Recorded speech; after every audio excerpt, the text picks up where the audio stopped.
PCS marathon में आपका स्वागत है। इस वीडियो में हम देखेंगे बिहार दरोगा 2025 के लिए और बिहार एक्साइज दरोगा के लिए पीटी मेंस दोनों पे चर्चा होगा। ये मैं सीरीज चला रहा हूँ बिहार दरोगा पीटी और मेंस दोनों के लिए जो भी क्वेश्चन आते हैं। तो ये टेस्ट योर सेल्फ का पार्ट है।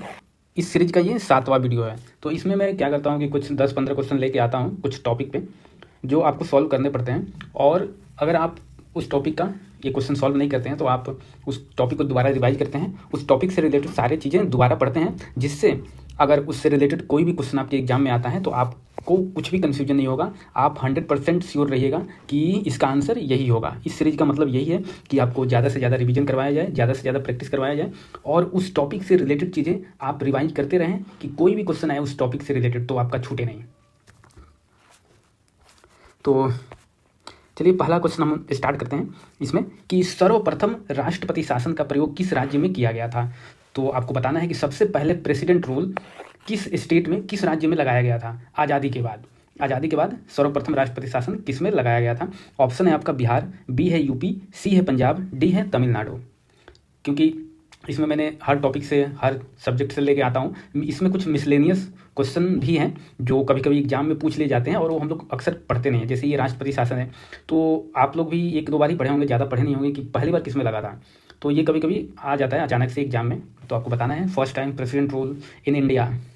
तो ये लगा था पहली बार, इसका आंसर हो जाएगा सी, पंजाब में पहली बार प्रेसिडेंट रूल लगा था। कब? 1951 में, 1951 में लगा था। दूसरा क्वेश्चन है हमारा कि ये गलत मिलान आपको बताना है कि कौन रॉन्ग मिला हुआ है। गलत मिलान आपको बताना है। पहला है एपी कल्चर, मधुमक्खी पालन। दूसरा है पीसी कल्चर, मत्स्य पालन। तीसरा है सेरी कल्चर, रेशम कीट पालन। और डी है सिल्वी कल्चर, फूलों की खेती का अध्ययन। ये क्या है, सब्जेक्ट होते हैं ये कि इसमें किसका अध्ययन है, किसके पालन का अध्ययन किया जाता है। तो बहुत सारे होते हैं, तो आपको ये देखना है कि अगर आपको इसमें एक भी नहीं आ रहा है तो आप जो भी ये एपी कल्चर, पीसी कल्चर और भी हैं इससे रिलेटेड, वो आपको जाके नोट्स में या आपने जो भी बुक पढ़ा हुआ है उसमें जाके आपको एक बार चेकआउट करना है कि आप भूले तो नहीं है कुछ भी। तो एपी कल्चर का मधुमक्खी पालन नहीं होता है, पीसी कल्चर में मत्स्य पालन नहीं होता है, सेरी कल्चर में रेशम कीट पालन नहीं होता है। ये रॉन्ग मिला हुआ है। इसका आंसर हो जाएगा D, Silvi culture. Silvi culture में फूलों की खेती नहीं होती है, इसमें वन्य कृषि होती है। वनों में जो कृषि होती है वो उसको सिल्वी कल्चर बोलते हैं। तीसरा क्वेश्चन देखते हैं कि ये वीकली जर्नल है, साप्ताहिक पत्र अभियुदय। कौन सा है? अभियुदय के संपादक कौन थे?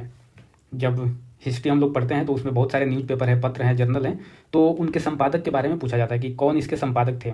तो इसमें आपको बताना है अभियुदय का कि संपादक कौन थे। ऑप्शन है गांधी जी, बी है बाल गंगाधर तिलक, सी है डॉक्टर बी आर अम्बेडकर, और डी है मदन मोहन मालवीय। तो इन चारों में से अभियुदय का कौन है संपादक? तो इन चारों में से करेक्ट आंसर हो जाएगा डी, मदन मोहन मालवीय। चौथा क्वेश्चन है उदयपुर। उदयपुर नाम तो आपने बहुत सुना होगा, तो ये बताना है उदयपुर वन्य प्राणी उद्यान, उदयपुर वाइल्ड लाइफ सेंचुरी कहाँ है, किस स्टेट में है, किस राज्य में है।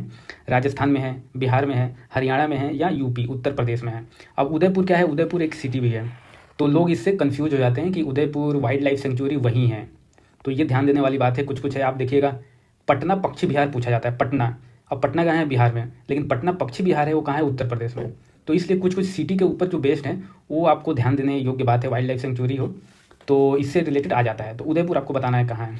तो इसका आंसर हो जाएगा उदयपुर। राजस्थान नहीं है, इसका आंसर है बिहार। बिहार के पश्चिम चंपारण में उदयपुर वन्य प्राणी उद्यान है। तो ये ध्यान रखिएगा। पांचवा क्वेश्चन है कि नचिकेता एवं यमराज के मध्य संवाद का वर्णन किस उपनिषद में है। बहुत सारी उपनिषद है, तो उसमें कुछ इंपॉर्टेंट जो है, जैसे आता है सत्यमेव जयते, किस उपनिषद से लिया गया? तो मुंडको से लिया गया। तो इस प्रकार कुछ 2-3 चीज़ें हैं, ये आप लोग एक बार देख लीजिएगा। तो इसमें पूछा जा रहा है कि नचिकेता एवं यमराज के बीच जो बातचीत हुआ था वो किस उपनिषद में है। पहला है मुंडको, दूसरा है कठोपनिषद, सी है छांदोग्य उपनिषद, और डी है केनो उपनिषद। तो इन चारों में से किस में है? तो इसका आंसर हो जाएगा बी आंसर होगा इसका, कठोपनिषद में है नचिकेता एवं यमराज के मध्य संवाद। हम छठे नंबर का क्वेश्चन लेते हैं कि विधान परिषद के सदस्यों की न्यूनतम संख्या होती है। एक तो विधानसभा होता है, लेजिस्लेटिव असेंबली, दूसरा है विधान परिषद, लेजिस्लेटिव काउंसिल, इसको लेजिस्लेटिव काउंसिल बोलते हैं। तो आप लोग ये भी देख लीजिए कि ये आ जाता है कि विधान परिषद कितने स्टेट में है या कौन कौन से स्टेट में है। तो ये एक बार आप जरूर देखें विधान परिषद किस किस स्टेट में है। तो इसमें पूछा जा रहा है कि विधान परिषद के सदस्यों की न्यूनतम संख्या, मतलब मिनिमम नंबर कितना होता है। तो ऑप्शन है 20, 30, 12, 40। तो इसका दो कंडीशन होता है, आप लोग पॉलिटी पढ़िएगा कहीं भी किसी भी बुक से या नोट से पढ़े होंगे। एक होता है कि विधान परिषद की जो संख्या होती है लेजिस्लेटिव काउंसिल की, वो विधानसभा से 1/3 से ज़्यादा नहीं होनी चाहिए। विधानसभा में जितने मेंबर है उससे 1/3 से ज़्यादा नहीं होना चाहिए। और एक होता है कि मिनिमम कितना होनी चाहिए, तो मिनिमम कितना होती है 40। इसका आंसर हो जाएगा डी, 40 होता है विधान परिषद में सदस्यों की सबसे न्यूनतम संख्या, या तो 40 हो या 1/3 से ज़्यादा नहीं होनी चाहिए। सातवां क्वेश्चन मुगल काल से लिया गया है। यह है कि किस विदेश यात्री को, फॉरेन ट्रेवलर को मुगल सेना में एक चिकित्सक नियुक्त किया गया था। ये एक विदेशी यात्री है, इटली का रहने वाला है, तो इसको मुगल सेना में क्या था कि चिकित्सक के रूप में नियुक्त किया गया था। ऑप्शन है बर्नियर, बी है निकोलो मनुची, सी है टवर्नियर और डी है मार्को पोलो।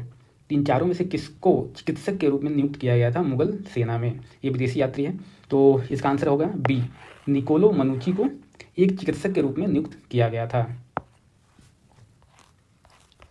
आठवां क्वेश्चन है, मानव पाचन तंत्र में पाचन की प्रक्रिया शुरू होती है, हमारे बॉडी में जो भी पाचन की प्रक्रिया स्टार्ट होती है वो आपको बताना है कहाँ से स्टार्ट हो जाती है। तो पहला है ग्रास नली, बी है मुख गुहा, सी है अमाशय और डी है पेट में।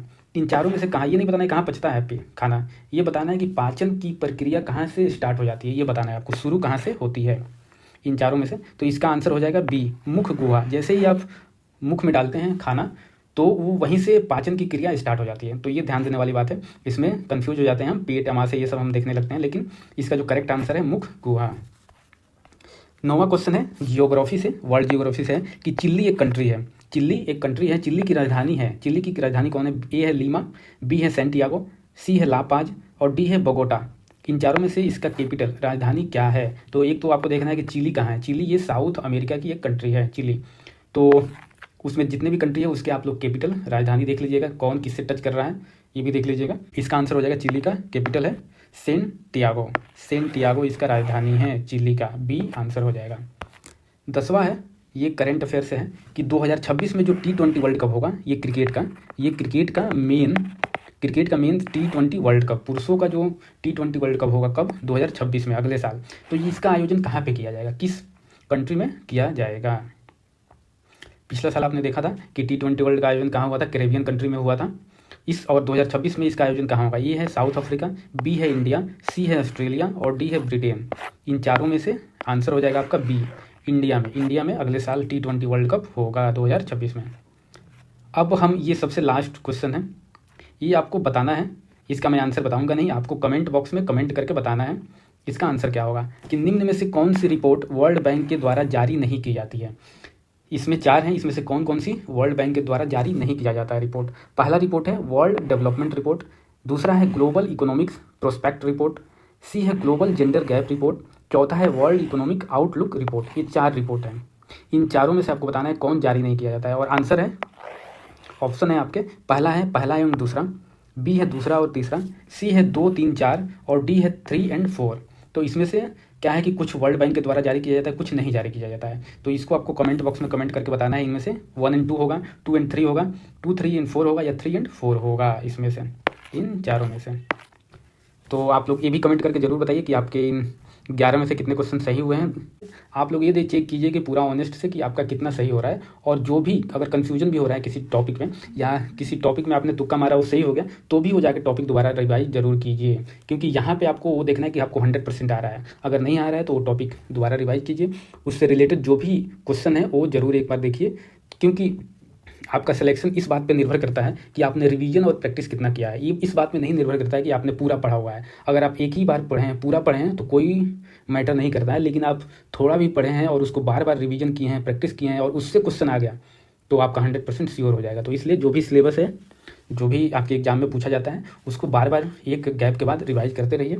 हर वीक एक सेट जरूर लगाइए, उसको एनालिसिस कीजिए कि और हमें क्या इंप्रूव करने की ज़रूरत है, क्योंकि जितना आप रिवीजन कीजिएगा, जितना प्रैक्टिस कीजिएगा, और प्लस प्रैक्टिस के बाद एनालिसिस बहुत ज़रूरी है कि आपने कौन सा गलत किया, कौन सा टॉपिक आपने बहुत अच्छा पढ़ा था फिर भी वो गलत हो गया। तो ये सब बहुत मैटर करता है आपके सिलेक्शन में। तो इन सब बातों पे छोटी छोटी बातें हैं, बट आपके सिलेक्शन में बहुत ही महत्वपूर्ण भूमिका निभाएगी।